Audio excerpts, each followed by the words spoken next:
Anak-anak, kalau kalian Paskah, saya boleh buka ya. Pengap saya. Kalau Paskah, apa yang muncul? Simbol apa yang muncul dalam masa Paskah? Pohon. Terus? Apa? Telur betul. Apalagi?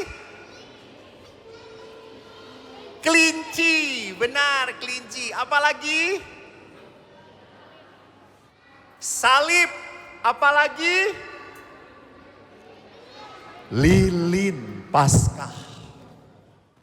Lilin lambang gelap kalau tidak dinyalakan. Dan lilin bernyala, ini lambang siapa? Yesus. Yesus itu terang. Dan kenapa telur? Karena dari telur akan muncul seekor ayam. Jadi telur itu lambang kehidupan. Dan Paskah juga lambangnya adalah apa? Kupu-kupu. Kamu tahu kupu-kupu berasal dari apa? Berasal dari apa? Telur dulu baru ulat. Lebih pinter pastur yang ranking 35. Jadi kupu-kupu itu berasal dari apa? Ulat. Dari ulat baru jadi kupu-kupu. Telur udah lewat. Jadi kupu-kupu itu dari ulat yang begitu menakutkan, jijik ngelihatnya. Tetapi setelah jadi kupu-kupu, bagus. Pastur kemarin ngelihat ada anak kecil ngejar kupu-kupu. Tidak berhasil. Kenapa kupu-kupu dikejar? Karena menarik. Tapi kupu-kupu itu lincah, terbang. Dia tidak mengejar pastur karena pastur tidak menarik. Jadi anak-anak, kenapa lambang kupu-kupu? Indah, bagus. Yesus itu membawa apa? Keindahan, kebagusan. Karena Yesus itu adalah cinta Tuhan. Anak-anak, Tuhan itu mencintai kita. Dan karena mencintai, Tuhan berkorban. Dia kasih anaknya yang terbaik. Supaya apa? Supaya kita kembali menjadi anak-anak Allah. Itu berkorban. Tadinya Yesus itu bersama Tuhan di surga. Tapi rupanya karena manusia ini jahat. Maka Tuhan berkata, sus. Lu turun ya ke dunia. Lu selamatin anak-anak Helena ini nih yang ngaco-ngacoin ini. Lu tebus anak-anak Helena ini nih. Kenapa Tuhan? Karena anak Helena ini kalau di gereja ribut.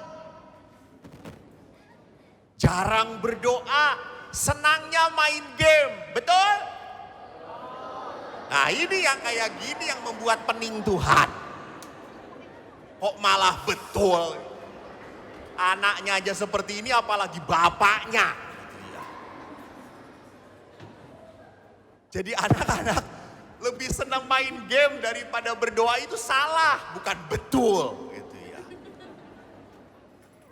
Jadi lihat Tuhan berkata kepada Yesus, kamu turun dan kamu harus mati.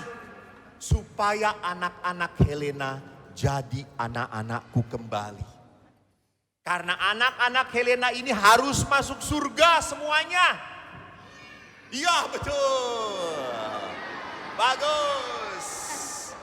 Kalau ke surga nanti ketemu dengan saya. Amin. Pertanyaannya kamu masuk enggak? Nah anak-anak, siapa yang mau masuk surga? Angkat tangan. Wah bagus, semua anak ingin masuk surga, orang tua pada tidak mau masuk surga ini. Kacau memang anak orang tua kalian ini. Orang tua lebih senang Di neraka karena dilayani oleh 7 bidadari mereka. Tolong para orang tua bertobatlah. Siapa yang mau masuk surga? Angkat tangan. Lihat. Terima kasih anak-anak, kamu menobatkan para orang tua. Nah, kalau anak-anak, kalau mau masuk surga itu tidak bisa langsung masuk begitu saja. Saya masuk surga, gak bisa. Kamu harus seperti Bapa mengirim Yesus supaya menderita. Kamu harus menderita. Bagaimana caranya Romo? Apakah saya harus disalib bersama Yesus? Jangan. Sakit. Bagaimana cara menderitanya supaya kita masuk surga? Kamu harus menjadi anak yang taat pada orang tuamu. Sekarang di sini yang datang dengan orang tua, tatap wajah orang tuamu, lihat wajah orang tuamu. Sudah?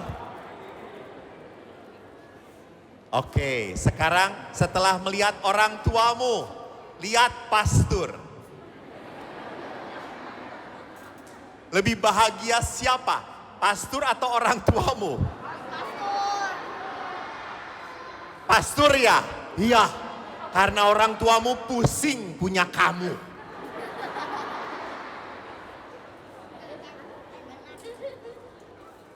Jadi anak-anak, kalau kamu ingin orang tuamu tuh senyum, orang tuamu tuh bahagia, tolong kalau disuruh belajar, "Hei Tony, belajar ya."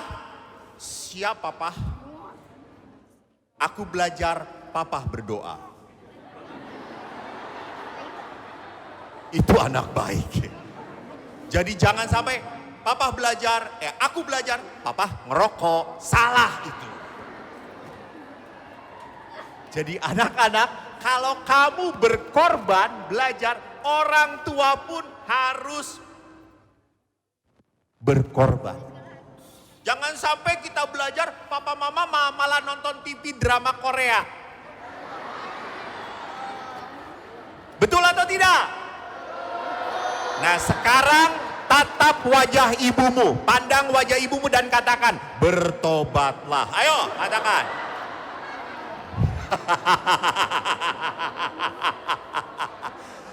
Anak-anak, yang harus banyak bertobat itu kamu, bukan orang tuamu. Jadi anak-anak, ingat, kalau kamu mencintai orang tuamu, gak mungkin kamu seenaknya saja. Kamu kalau mencintai orang tuamu, kamu pun harus berkorban. Karena orang tuamu pun sudah capek bekerja. Mereka ayah kamu dari pagi, ayam pastur balok aja belum bangun. Papa mama kamu sudah bangun, sudah menyiapkan makanan. Sudah membereskan rumah. Ayah sudah pergi macet-macet ke kantor. Capek di kantor, pulang ke rumah, lihat kamu yang sedang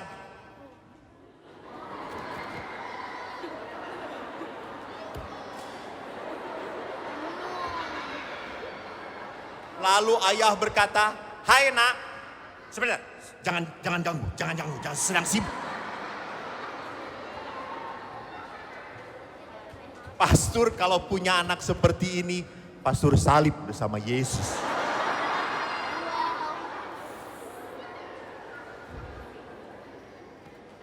Jadi anak-anak, bayangkan papa kamu sudah capek-capek, kamu asik main game. Sedih gak papa kamu? Sedih. Senang membuat papa mama sedih? Kalau tidak, maka kalau ayah ibu pulang sudah di rumah, taruh tuh handphone, taruh tuh mainan, taruh tuh gadget. "Hai papa. Papa seneng gak kerja? Capek ya? Papa, aku buatkan minum ya." Itu anak baik. Sebelum disuruh belajar, "Papa, aku mau belajar." Papa makan. dengan mama pacaran dulu. Aku tidak akan mengganggu. Jadi anak-anak, kalau kamu mencintai orang tuamu, lakukan seperti Tuhan mencintai kita. Maka sekarang jadilah anak-anak yang membawa sukacita Paskah bagi orang tuamu. Siap kamu? Siap atau tidak? Baik, kalau siap, anak-anak semua nyanyi bersama pastor. Berdiri semuanya. Yang merasa anak-anak berdiri. Yang merasa kekanak-kanakan keluar. Kamu tahu lagu Kasih anak-anak? Tahu? Yang tahu lagu Kasih pasti Kur juga tahu ya. Kasih pasti lemah lembut. Oke, kita nyanyi sama-sama. 1, 2, 3.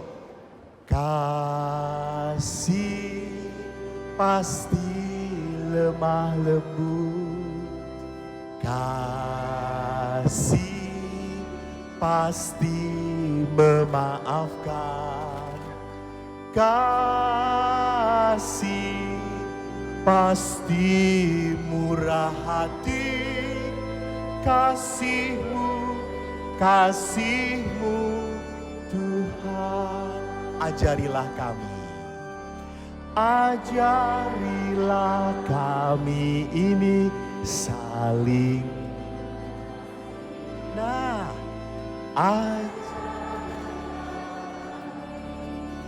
saling mengampuni. Ajarilah kami ini kasih-Mu ya Tuhan. Kasih-Mu kudus tiada. Anak-anak dengarkan. Ajarilah kami saling mengasihi. Maka Paskah itu adalah kasih Tuhan pada kita. Maka sekarang tetap berdiri.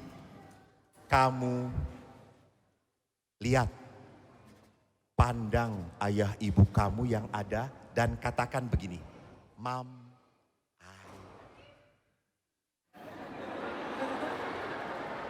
Oke, sekarang pandang ayah ibumu, katakan, Mom, Pap, I love you. 1, 2, 3, mulai.